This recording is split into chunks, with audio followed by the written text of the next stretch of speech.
Hi everyone, TCGTacos here with the very first deck review. Today we're going to be opening up the Avalanche versus Shinra starter deck that just came out on Friday. This one's already been opened. We used this to practice on Monday. You can see the stream on my channel if you just look through past videos. So we're going to take a look at it, look at both sides, and talk about a few things on each side. Okay, so we've got the two starters on each side. We've got Avalanche and we've got Shinra. We're gonna start with Avalanche first. We start with the 3 clouds. Cost 6 CP, AK, has an effect as long as you control a Avalanche operative when it comes into play. If you do, you can choose 2 effects.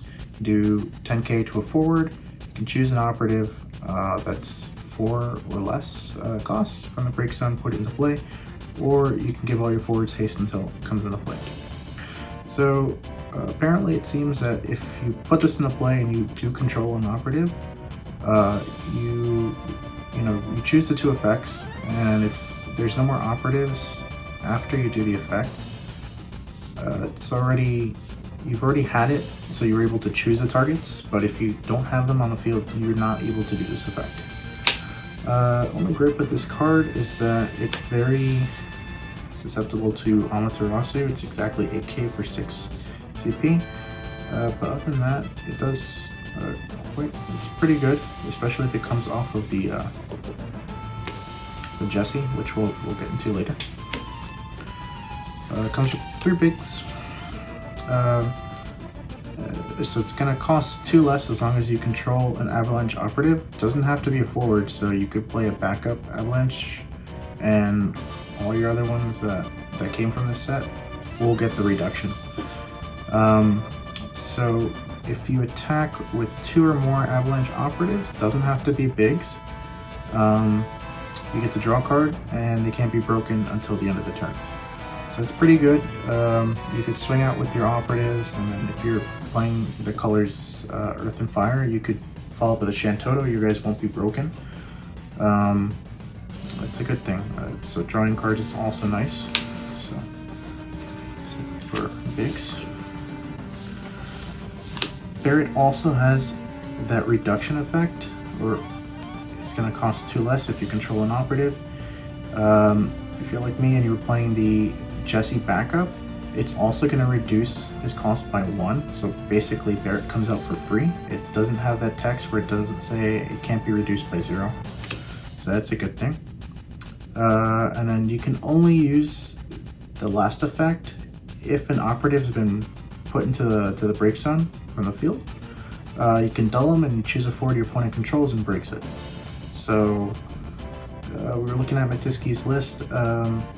If you're able to just reactivate the cards like Cloud and Barret, you could do this effect multiple times, sometimes even up to 3 times in a turn, which is pretty absurd. Also has the reduction wedge.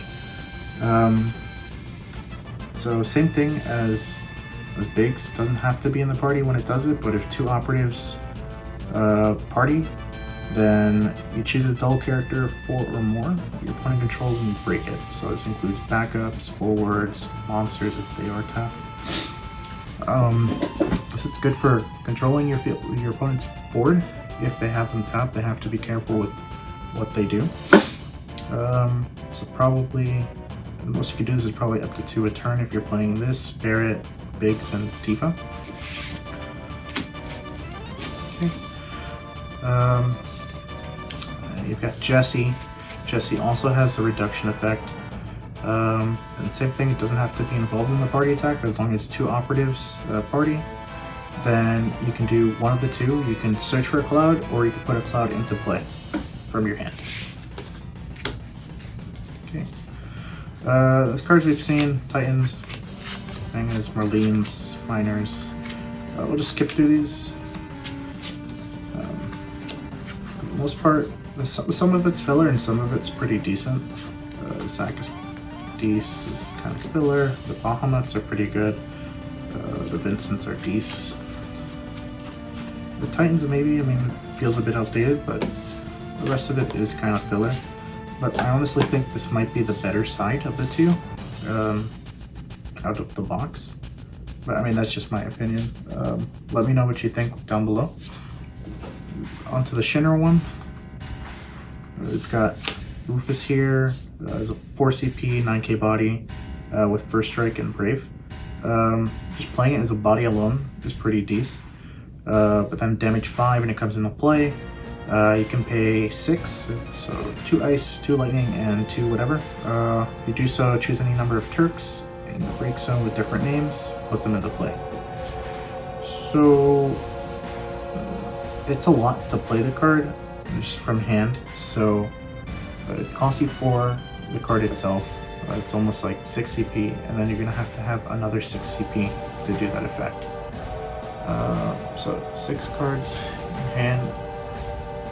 If you're doing all from hand, I mean, assuming that you have the backups, it's still pretty pricey. And then just to get stopped by Amaterasu or Mist Dragon, that hurts. But I mean, just as a body, like, it seems pretty decent. I would honestly prefer the Rufus L, but for a starter, it's pretty good. Reno here gets the pump to all the Turks as long as you control a President Shinra of 1k, and it gives them all First Strike. And then at the beginning of the turn, if you've got 4 more Turks, it gives them all haste until end of turn. You've got Rude as a similar effect, pumps and gives Brave instead of First Strike. And then if you have 4 more at the beginning of your attack phase, it's going to dull all your opponent's forwards. So it lets you swing out for lethal, getting rid of all their blockers. Seng is a pretty good card in the sense that it comes into play. Well, first, it's going to pump all your Turks by 2k, other than Seng himself. And then when it comes into play, you're going to look at the top 5. You can choose a Turk from it and add it to your hand, and then you put it to you put the rest of the bottom in a new order, and then you can play a Turk from your hand onto the field after you've done the search. So if you've already got one, it's a good backup plan because it's going to be hard for Seng to hit. Assuming that you're going to be playing Rude, Reno, and then Elena as your only Turks, that's 12 cards. So 12 cards out of 50 is not really a high chance. You'd probably have to run other copies of Turks to successfully get a hit. If you check the VOD, anytime I went against Seng, for the majority of the time they usually whiffed. So I mean, guess you could play other Turks that have specials to make use of the extra copies. Or maybe we'll get some more stuff in the new Opus, who knows. But for the most part, I think it's a really good card. Right, and then we have President Shinra, which is their new searcher. It's 4 CP, has EX. Comes into play, you can search out a Turk or card name Rufus and add it to your hand. As I said, I think that's really good for the deck, being able to search out the majority of the stuff. Okay. We've got the rest of the deck. The Elenas have to go in here if you're gonna do the 4 forward effect. Extra Renos, extra Rudes. The Ramu summon's pretty nice. I'm not sure if it's easily played anymore, but still, I mean, it's kind of hard to find. You've got your filler here. You got your ice. This ice honestly feels like an afterthought. And they only have 2 copies of Yazoo and Laws and 3 Kadaj. I mean, it seems a little loose to me, but I mean, it is what it is, I guess. Alright, so talking amongst the two, if I were doing like New Game Plus, I feel like I would lean more towards this side. It seems a little more easier to play. You're going to be able to push out forwards a lot easier since they give the reduction, so you just play 1 operative and the rest of them just cost 1, which seems pretty good. It seems a little more beginner friendly. The removal seems pretty decent. Having more EX, I guess, is good for beginners too. I mean, like, I guess your opponent gets punished for hitting you. It's not a lot though. With 6, So it's 8 total EX as opposed to, I think it's only 3 on this side. I don't know. I think Shinra just needs a lot of work. I mean, if you have them all out, they're pretty much just walls. And then you just have to dull the forwards to get past them, I suppose. So that's where you could play, you can add Alcid and Zeromus to the deck. I feel like it complements it well. Although I'm not really sure that this deck really wants to play the ice. Like I said, I feel like the ice is an afterthought and the deck could just be played as mono L. Or maybe there is the possibility that you can just combine the two together and come up with something. It's still fairly recent. I think we're almost a week in and not a lot has been tested. I mean, yeah, we've at our locals we basically just tested the same colors like out of the box. We haven't really tried this combination, so I'm going to try to see if I can come up with something and present it onto the channel and see what thoughts are after I've come up with something. I'm still working on another list in these colors.